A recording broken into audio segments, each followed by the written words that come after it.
अध्यक्ष महोदय, आज सभागृहामध्ये भारतीय क्रिकेट संघाचे अभिनंदन करताना मला अतिशय आनंद होतो आहे आणि अभिमान देखील वाटतोय। भारतीय क्रिकेट संघाने 2026च्या T20 विश्वचषक स्पर्धेत शानदार कामगिरी करत अंतिम सामन्यामध्ये न्यूझीलंड संघाचा पराभव केला आणि 96 धावांनी विजय मिळवला। या विजयासह भारताने तिसऱ्यांदा T20 विश्वचषक जिंकला। 3 वेळा T20 विश्वचषक जिंकणारा पहिला देश हा आपला भारत झालेला आहे। तसंच सलग दुसऱ्यांदा T20 चषक जिंकणारा देखील पहिला देश आपला भारत झालेला आहे। जगातल्या सर्वात मोठ्या अशा अहमदाबाद येथील नरेंद्र मोदी स्टेडियमवर जो अंतिम सामना झाला त्यात भारताने 20 षटकांमध्ये 5 बाद 255 धावांचा विक्रमी डोंगर हा त्या ठिकाणी उभा केला। T20 विश्वचषकाच्या अंतिम सामन्यातला आजपर्यंतचा हा सर्वाधिक स्कोर आहे, हे देखील अत्यंत महत्त्वाचं आहे। आणि भारतीय गोलंदाजाने न्यूझीलंड संघाचा डाव मात्र 159 धावांमध्ये त्या ठिकाणी गुंडाळला। विशेषतः आमच्या फलंदाजांनी अतिशय उत्कृष्ट कामगिरी केली। संजू सॅमसन ज्यांनी गेले 3ही सामने भारताला विजयाकडे नेलं, त्यांनी 46 चेंडूत 89 धावा या ठिकाणी काढून संघाला भक्कम पाया दिला। अभिषेक शर्मा यांनी फास्टेस्ट 50 त्या ठिकाणी करत 21 चेंडूत 52 धावा त्या ठिकाणी काढल्या। ईशान किशन यांनी 25 चेंडूत 54 धावा या ठिकाणी काढल्या आणि एक अतिशय जलद अशा प्रकारचं अर्धशतक केलं। आणि थोडं माझ्याकरता शिल्लक ठेवा, सगळ्या याच्यात मध्ये बोललंच पाहिजे असं नाहीये। तिलक वर्मा यांनी देखील, शिवम दुबे यांनी देखील आपल्या संघाच्या धावसंख्येत महत्वाची भर पाडली। गोलंदाजांनीही अतिशय उत्तम योगदान दिलं। जसप्रीत बुमराह यांनी 4 बळी घेत निर्णायक अशा पद्धतीनं या ठिकाणी बॉलिंग केली आणि विशेषतः या संपूर्ण टुर्नामेंटमध्ये सर्वाधिक इकॉनॉमिक बॉलर म्हणून त्यांनी कमीत कमी धावा देत भारतीय संघाला त्या ठिकाणी जिंकवलं। आपल्याला माहिती आहे मुंबईत झालेल्या सेमीफायनलमध्येही त्यांचाच ओव्हर हा निर्णायक ठरला आणि ज्यावेळी अटीतटीची वेळ होती त्यावेळी एक अतिशय चांगला ओव्हर टाकून त्यांनी ती संपूर्ण मॅच बदलण्याचं काम केलं।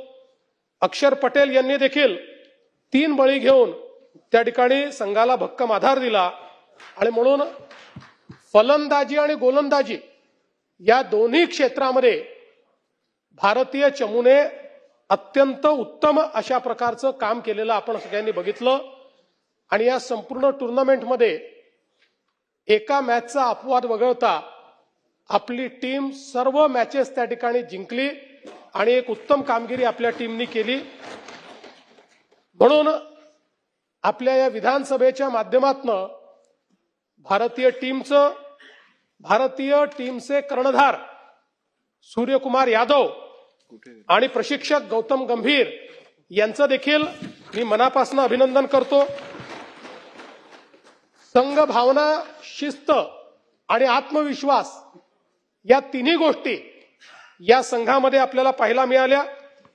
आणि विशेषतः ज्याचा मी उल्लेख केला की संजू सॅमसन यांचा ऐनवेळी संघामध्ये प्रवेश झाला, पण मला असं वाटतं की ही संपूर्ण टुर्नामेंट एक प्रकारे त्यांनीच गाजवली असं जर आपण म्हटलं तर ते चुकीचं होणार नाही।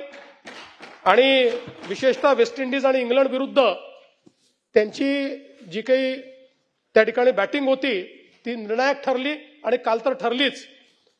जसप्रीत बुमराह यांनी तर T20च नाही तर आता तिन्ही फॉर्मॅटमध्ये एक प्रकारे भारताचे एस बॉलर म्हणून त्या ठिकाणी नाव कमावलेलं आहे। एक भारतीय क्रिकेटला मिळालेला अनमोल खेळाडू म्हणून त्यांच्याकडे पाहिलं जातं. विशेषतः ईशान किशन यांचं देखील आपण विशेष अभिनंदन करूया, कारण अंतिम सामन्यापूर्वी एक दिवस आधी त्यांच्या घरी जवळचं अपघाती मृत्यू झाला. अशाही परिस्थितीमध्ये वैयक्तिक दुःख बाजूला ठेवून अत्यंत ताकदीनं ते मैदानात उतरले आणि आपल्या विजयाकडे त्यांनी आपल्याला नेलं. अशा धैर्यवान खेळाडूचं देखील मी विशेष अभिनंदन करतो. आपल्याला कल्पना आहे की भारतीय क्रिकेटचा जो गौरवशाली इतिहास आहे त्याची सुरुवात 1983 साली कपिल देव यांच्या नेतृत्वाखालील आपल्या टीमने ज्यावेळी वेस्ट इंडिजला हरवून पहिल्यांदा आपण विश्व चॅम्पियन झालो लॉर्ड्सवर, तिथनं सुरुवात झाली. 2007 मध्ये महेंद्रसिंग धोनी यांच्या नेतृत्वात पहिल्यांदा T20चे विश्वचषक आपण जिंकलं. 11 मध्ये एकदिवसीय विश्वचषक आपण जिंकलं आणि 2024 आणि 2026 पुन्हा T20 जिंकून आपण क्रिकेट या खेळामध्ये भारताचा डॉमिनन्स आणि भारतच या खेळाचा चॅम्पियन आहे हे आपण त्या ठिकाणी दाखवून दिलं. महाराष्ट्राला विशेष अभिमान हा आहे की कर्णधार सूर्यकुमार यादव हा आपले मुंबईचे आहेत.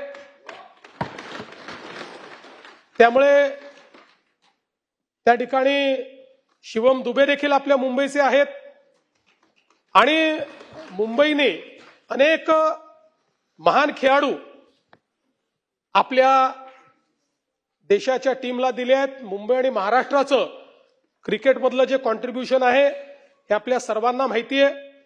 आणि आज ही अतिशय आनंदाची गोष्ट आहे की आपल्या देशातले गावातले सामान्य खेळाडू देखील आज आंतरराष्ट्रीय स्तरावर खेळतायत आणि त्या ठिकाणी चॅम्पियनशिप जिंकतायत.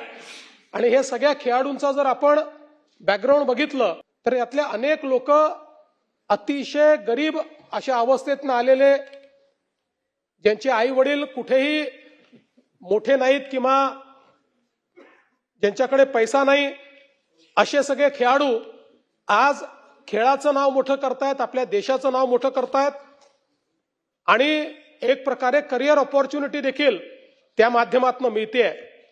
आणि म्हणून ICC असेल, BCCI असेल, या सगळ्यांचं मी अतिशय मनापासून अभिनंदन करतो.